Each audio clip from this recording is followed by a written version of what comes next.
and we're hanging out with one of the stars from Monday Night Football against the Green Bay Packers there, Amik Robertson. Amik, first off, man, it's good to see you, and I was talking to you on the way up.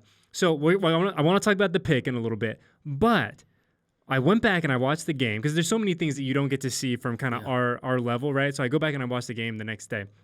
I'm watching the game on Tuesday, and I notice after the pick that you throw the interception into the stands. And my first thought is, oh, no, Amik's going to want that football. But I found out the football is in safe hands, correct? Yes, sir. Yes, sir. I found, of course, I celebrated with my teammates, whatever. And I found my family in the stands, and I threw it to them. So, it was a great moment, I was able to share with them. Dude, talk about good fortune, right? Where you have the interception in the end zone, and then you look up. So you located the family ahead of time, though, right? Like you knew where they generally going to be sitting. Okay. Definitely. I knew exactly where they were sitting at. But, of course, like I said before, I wanted to celebrate with my teammates first. I had that moment with them, and, I found my family. Some cheering, some jumping off their feet, and I also wanted to share a moment with them too, and I just, like I said before, threw them the ball. Yeah, a great moment, and obviously a great moment for you and the family, a great moment for the team, a great moment for the Raider Nation, man. A win that this team had been looking for, and they got under the biggest, brightest lights on Monday night. But yeah, let's start here with the interception, right? Kind of just walk me through what you saw, what you were thinking, and ultimately you get to show off that 85-inch vertical at the end. Honestly, man, if I'm being honest, the moment I went out there, we missed the field goal. I go out there, I kind of, talked to myself and was talking to God. Really, it was like, okay, I see what you're doing, So when I walked onto that field, man, I knew I was going to be the guy that they test, because of course I'm the smallest guy on the field, and Peters has been in this league a long time, So of course I didn't expect them to test him in moments like that, because that's something that he's been through. So I knew that they were going to test me, and just me being the player that I know I am. I wanted to not just get that PBU. I wanted to seal it. I wanted to be the ball hawk that this team believed in me to be. Coach was talking yesterday about how obviously you make the play, you locate the football, but he said, one thing that it was so important about that play for Amik at the end is that you locate the football, but you turned around too, because so often, and we see it week after week, where the quarterback throws deep, the DB doesn't turn his head, and now you got 1st and goal at the 1. Yeah. Like, is that like a conscious thing that you're kind of going through? Like, hey, I don't commit a penalty in this big moment, make sure I find the ball, but I really turn myself too, so I don't even give the refs a chance to make that judgment call. I thought he was sacked, man. Maxx been caused, the D-line and Maxx was causing havoc the whole night. So I thought he was sacked. So they almost caught me slipping.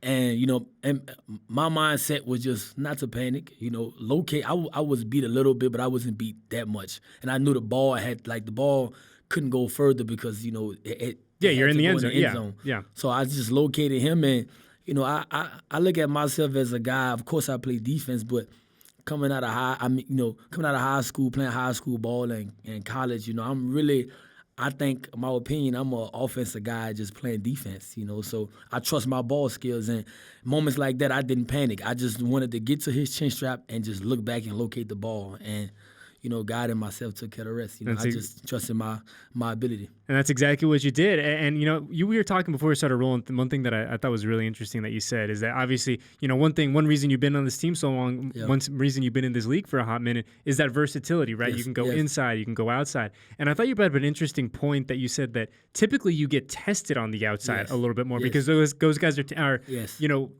in generality speaking, a little bit bigger, right? Yes. That's how this league is, man. This league is about matchups, and I know that, which is why I knew I was going to have an opportunity. I knew God was going to give me that opportunity to make a play or either seal a game. I just had to take advantage of that opportunity, and I felt like I did, as far as, when that ball went up, I didn't want to get that PBU because I knew I was going to have a chance, so I wanted to seal it. And we talked about that versatility, and we heard from Coach yesterday say that really, one of the most important things about you leading into Monday night was the fact that they said, hey, we're going to need you to do a lot of different things, and your skill set is one that allows you to do those different things. In terms of that versatility, do you think that's one of the main reasons you've been effective in this league for as long as you have now? Definitely. I see a lot of people see, why I'm how have I been sticking around for so long? And like you said, it's because of that versatility, being able to play inside, outside. The whole week of practice, I had the most reps out of all the DBs because they didn't know if they wanted me to play inside or outside. and I was prepared. I wasn't tripping. I wanted that load on myself because like I said before, I believe in my ability. I believe in my work. And whenever they gave me that call and my number was called, they wanted me to play this position. I was ready for it. You look at this defense, Amik, over the past, let's call it 6 quarters, right? Those final 2 quarters in Los Angeles where you guys played really, really well, and then obviously 4 quarters on a Monday night. I don't not to make predictions or not to make any headlines or anything like that, but do you feel like this defense is kind of finding its way over the past week and a half? Definitely. I see that, we are progressing, but we, as a defense, we're not getting comfortable. You can tell that even though we're making plays, we still go into meetings finding those little things that we still need to work on. Of course, the game is not going to be played perfect, but we look for perfection because, this is a game of inches, so we want to be a great defense, and that's what we aiming for. We and in order for, and if this defense continue to, go on the path that we're going, I know we'll be very successful as a team. For a guy like me, Amik, who obviously I watch a lot of football, but I don't know the game and understand the game like you guys down in that locker room. Like for the casual fan like me, has the defense done anything different these past 6 quarters, or is it really just a deeper understanding of what Coach Graham is asking y'all to do? I think we're practicing different. Coach Graham also, he's comfortable in in a box, whatever. He harp on getting after the ball. Just helping the offense, giving the offense that spark. So I think something that of course he's changed a lot of things. Of course he tried to change a lot of things, but I think something that kind of stood out more that he's after the most is getting after the ball.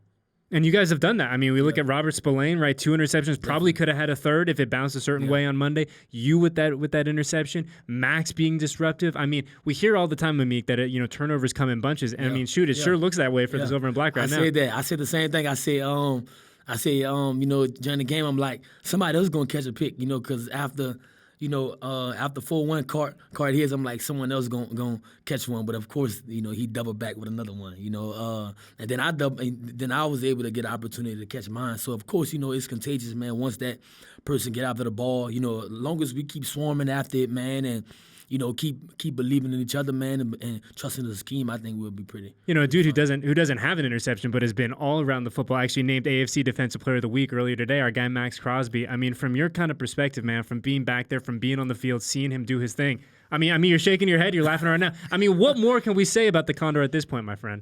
Man, Maxx has been dominating this league since the moment he stepped on the grass. So I see it every day at practice. I can't even say that it's new to you guys and old to me because you guys have, Raider Nation has, been able to witness it before. Yeah, we've seen it from jump, So, I mean, I see it at practice. I see even through walkthroughs, I see him working on stuff he do in the game. So, the stuff Maxx does, man, he's an ultimate competitor. He's the definition of a Raider. I mean, like I said, I see it every day. So, when he do crazy stuff out there, I celebrate, but I'm like, that's Maxx Crosby. Like I don't, Maxx is Maxx, man. Maxx is a like I said before, incredible football player. That motor just never stopped. We talk about that motor and we hear about it all the time for good reason. I mean, there's so many plays that, like I said, you watch back the game and Maxx starts on like the left side of the screen. Plays made 4 yards down the line of scrimmage on the other side, and here comes 98, kind of just jumping in out of nowhere. Like, where do you come from? But have there been any moments, whether it's in a game or practice, where you're like, man, this dude's motor is just like a different beast? Because it takes no talent to do what he does. Of course, he's gifted with certain things, but for us, the effort, being relentless, like. That's something that God can't bless you with. That's the definition of hard work, So, like I said, I see it every day at practice. So when it happens in the game, I don't get too hyped anymore. I used to, but I don't get in. I don't. I just give him a head nod or a handshake and go on to the next play because he's probably going to do it the next play again. That's wild to think about. Just like, let's say 20 years from now, you're talking to your kids, you're talking to your grandkids, that, Maxx's kind of greatness, Maxx's motor, it's just become, and I mean this in the best possible way, Amik, it's just become kind of the expectation for everyone around here. Definitely. It's something that, I tell them all the time, if I'm out there, I'm with you. I'm gonna try to match your energy. Because energy that he brings is very contagious. It's very contagious. And that's the standard. When you out there, you wanna be able to fly around and be around the ball, like like Maxx Crosby, you know. And I tell him, like I said before, I tell him all the time, man, I'm gonna try to match your energy, and you know, I see everyone else is too. You know, you can tell how the defense, how the effort, and how guys are flying around the ball, and he's the head leader. Yeah, 100%. Well, let's look ahead to now Sunday. We played on Monday night. Obviously, a short week for you guys. You lose the day. That's the the downside of playing in prime time in front of everyone. But a big win, an emotional win for this team. How important is it now to kind of ride that wave of momentum coming back to Allegiant Stadium, back in front of the home crowds again against a really good Patriots team coming to town? Very important, man. The win just give us the confidence. The confidence booster to build off of. And give our fans what they're looking for. Mm-hmm. Like I said, we at the 24-hour rule, man. Yep. If it's a loss, if it's a win, you got 24 hours to get over it, focus on the next opponent because you're trying to go 1-0 each and every week.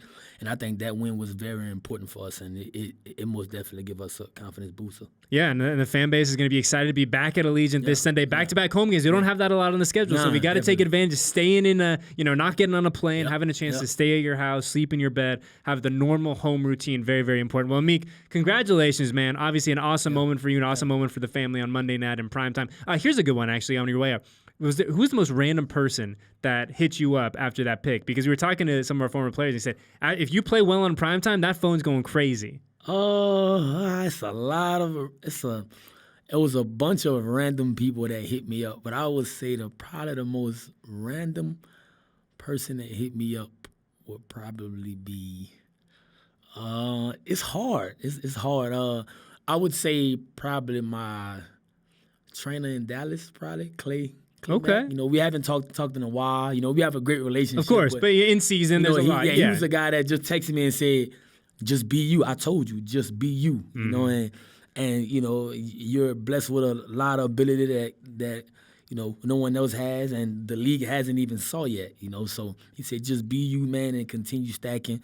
And God gonna take care of the rest. So, that was kind of shocking that he hit me up because he's a very busy man. Mm-hmm. He was able to reach out to me. That's good, man. Just being you has worked out so far, and we're hoping that you and this entire defense and really everyone in that locker room just keeps being themselves, and we keep rocking, keep this positive momentum flowing. So, Amik Robertson, man, like I said, best of luck this upcoming Sunday. Stay safe and healthy the rest of the way. We'll talk to you soon, all right, my friend? Thank y'all.